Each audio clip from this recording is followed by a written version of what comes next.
The 6 o'clock report continues here on News Channel 25.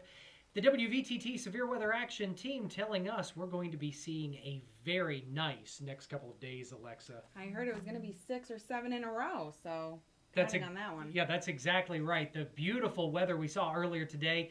Picture perfect weather, as a matter of fact. We'll be seeing more of it tomorrow. More of it on Friday. More of it on Saturday. Good stuff, huh?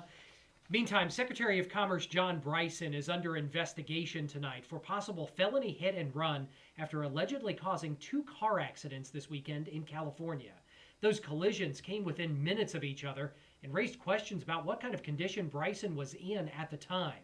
Tonight, the Secretary's office is offering an explanation. Brian Todd has details. Law enforcement authorities say Commerce Secretary John Bryson allegedly caused traffic accidents at 2 different scenes within about 5 minutes. The sequence started in San Gabriel, just northeast of Los Angeles. At 5:05 p.m. local time Saturday, police say Bryson was driving his Lexus southbound on San Gabriel Boulevard and rear-ended a car waiting at a rail crossing.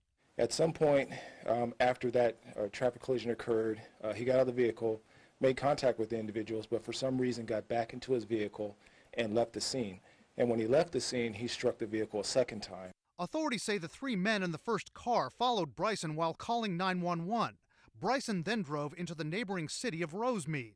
At 5:10 p.m. local time, police and sheriff's officials say Bryson collided with a second car at the intersection of San Gabriel Boulevard and Hellman Avenue.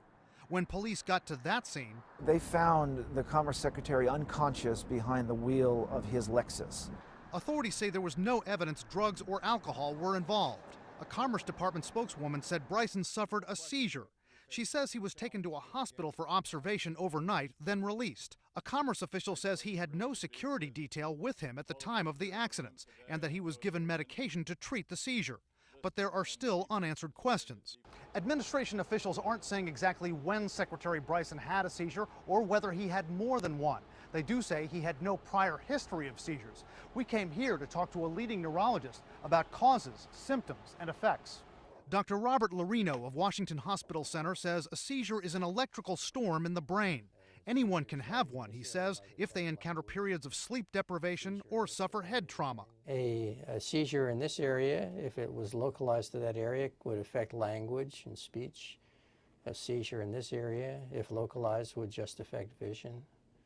A seizure in this area of the brain could affect the leg and not involve the arm. How does it affect your vision if you're experiencing one while you're driving?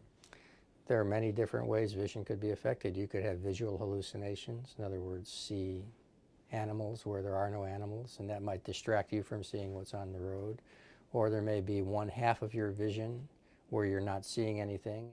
But Dr. Lorino says experts now agree that people whose seizures are controlled by medication should be able to drive. Brian Todd, CNN, Washington. At the OIean Common Council meeting last night, there was an item on the agenda that would require bidding contracts to only last for 1 year. That item was tabled to be voted on at the next meeting. The hope is that at the end of their contracts, the Common Council will be able to reevaluate and open the floor to other bidders. Chairman of the board, Alderman Brady, says that this will create a competitive environment and perhaps mean that more bids will be received.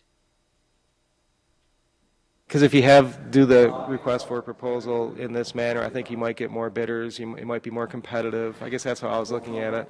And there wouldn't be any, like the person coming up here and saying, hey, I was a low cost, I'm qualified, why didn't I get this thing?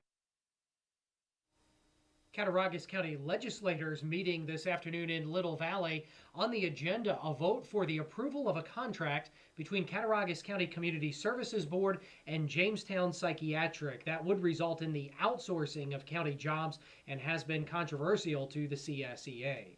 More of the 6 o'clock report coming up on News Channel 25 WVTT.